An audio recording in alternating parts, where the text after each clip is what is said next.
Meanwhile, there are many things which I learned while reading this.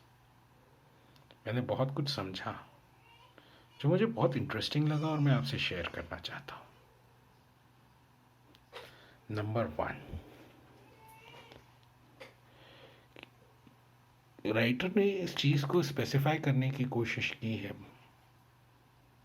कि जो हम पढ़ रहे हैं, जो हमारे हाथ में है और इसके इंटरप्रिटेशंस भी, वो एक्चुअल डॉक्यूमेंट नहीं है. एक्चुअल डॉक्यूमेंट शायद कुछ और था.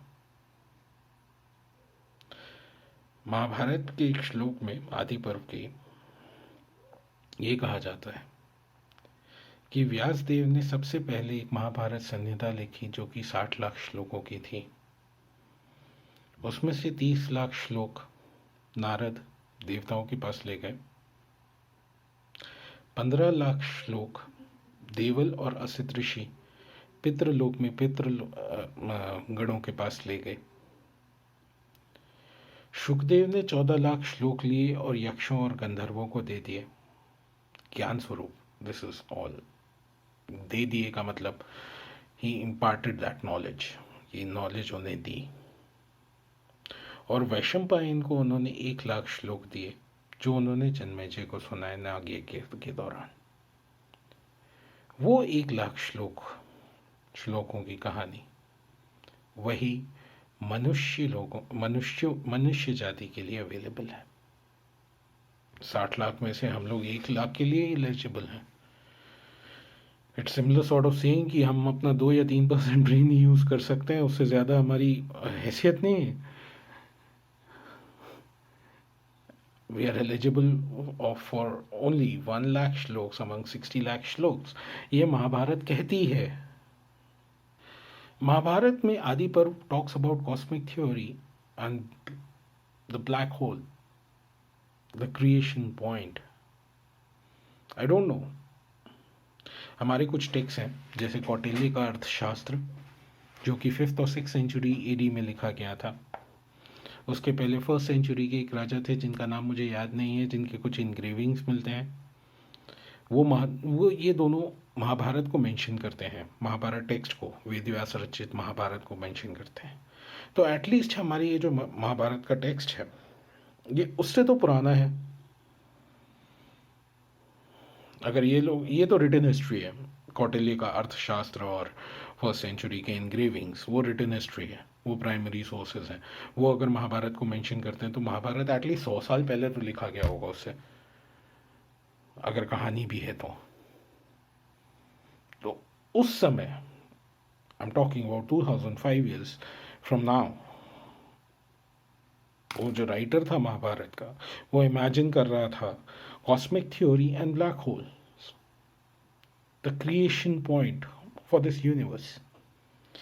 महाभारत के आदि पर्व का श्लोक 29 है जिसमें ये कहता है कि a big egg appeared in a darkness which was prevalent, which was there without the sense of time, without the sense of matter, without the sense of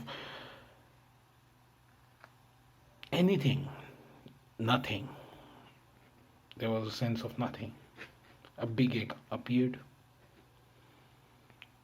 and it created different flora, fauna. कहने का मतलब है एक बड़ा अंडा प्रकट हुआ उस डार्कनेस में, उस अंधेरे में से, जिस अंधेरे में कुछ भी नहीं था. ना समय था, ना भावनाएं थी, ना संप्रेषण सुविधाएं थी, ना तथ्य था, ना पदार्थ था. Well, this sounds similar like cosmic theory. इसके बाद वाले श्लोक और डिस्क्राइब करते हैं कि उस बड़े अंडे में से क्या क्या प्रकट हुआ. ऋषि प्रकट हुए, प्रजापति प्रकट हुए, ब्रह्मा प्रकट हुए, विष्णु, महेश, पालनकर्ता, यमराज, देवता. A very important point which I learned. You'll see that here on the screen.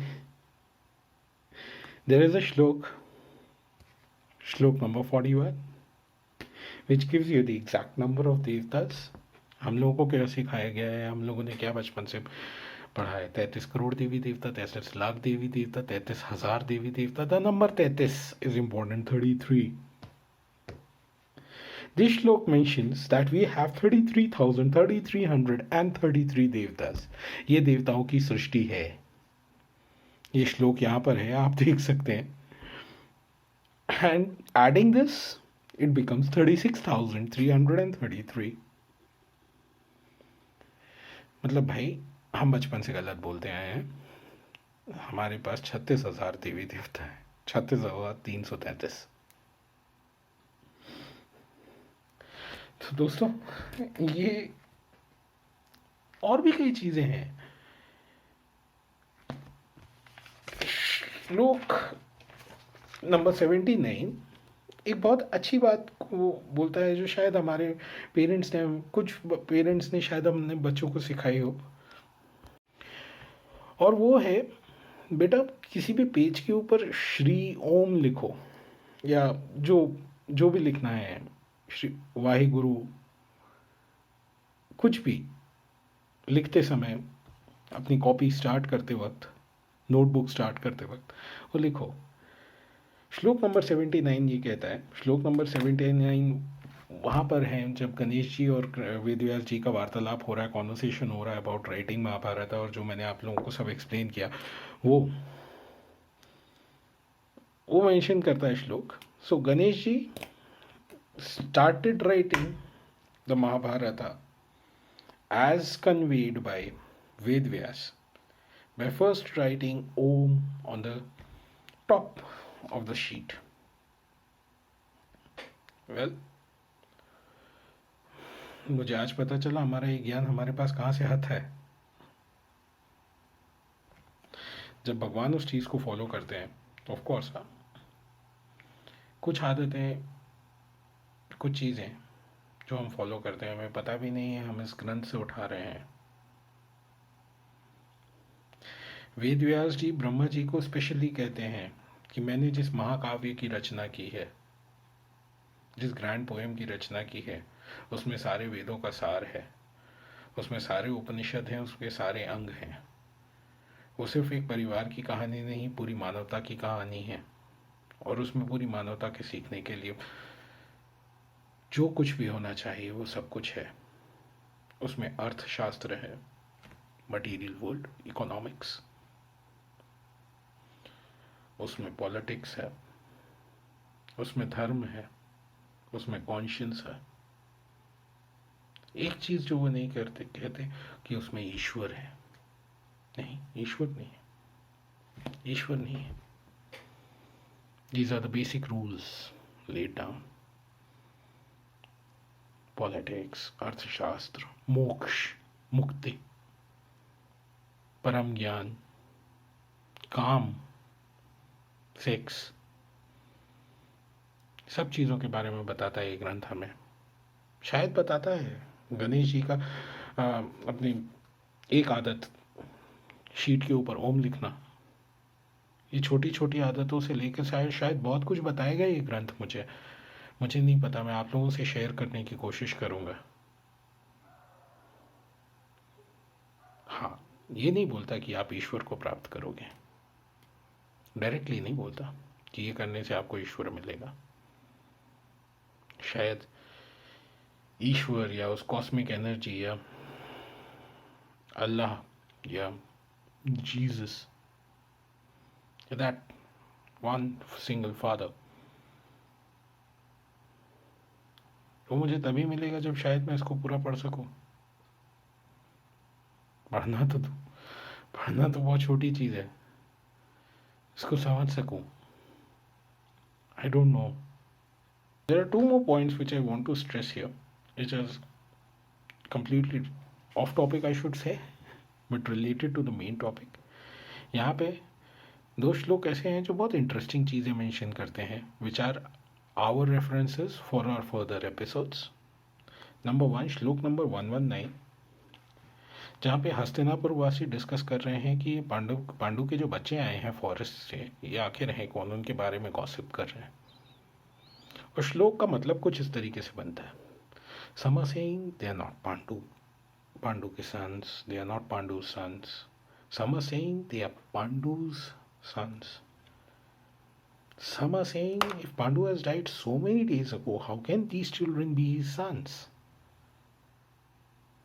बहुत इंपॉर्टेंट पॉइंट है गाइस ये बहुत इंपॉर्टेंट कॉन्वर्सेशन है रिगार्डिंग परसेप्शन एंड ऑल जो कहानी हम आगे पढ़ने वाले हैं पांडु के बच्चों का जन्म कैसे हुआ धृतराष्ट्र विदुर और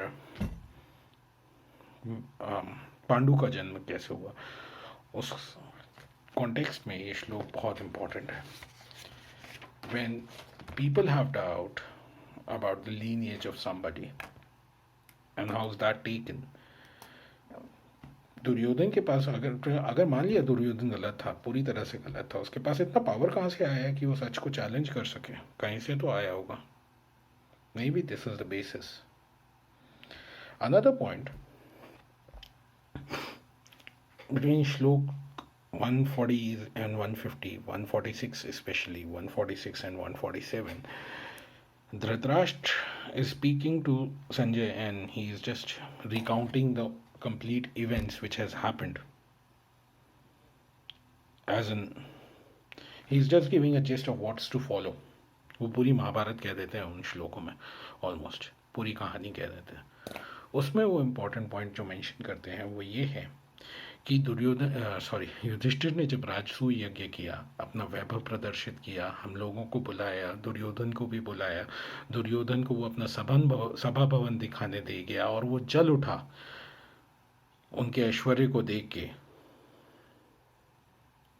सभा भवन में और तब भीम ने मजाक उड़ाया दुर्योधन का और जलते भूनते दुर्योधन ने जब ये डिसाइड किया कि वो गांधार राज शकुनी की मदद से द्यूत खेलेगा और उसमें उनका सारा कुछ छीन लेगा तब मुझे लगा था संजय कि शायद हम गलत राह पे चल पड़े हैं और हम हार जाएंगे important point which he mentions here is कि भीम ने दुर्योधन का मजाक उड़ाया सभा भवन के टाइम पे हम लोगों को जो हमारे कहानियों ने टीवी सीरियल्स ने बताया है उसमें ये बताया है कि द्रौपदी दुर्योधन पे हंसी थी जिसके कारण द्रौपदी से उसने बदला लिया चीरहरण के टाइम पे द्रौपदी कुछ इंटरप्रिटेशन ये भी कहते हैं द्रौपदी ने ये भी कहा कि अंधे का पुत्र अंधा आई don't know what happened here but यहाँ पे दुर्योधन के पिता धृतराष्ट्र स्वयं कह रहे हैं कि क्या हुआ some food for thought I will wait for this chapter to come in our discussion.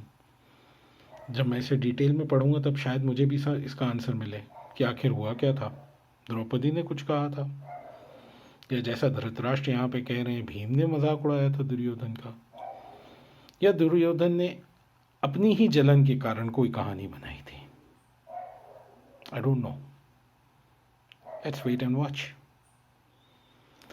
So guys that's all for today I hope you like this video and if you have any questions on these I request you to please give it on comments just throw questions at me it will help me think more and more and maybe if I can give you anything valuable that will be my prize so guys like subscribe and comment on this video thank you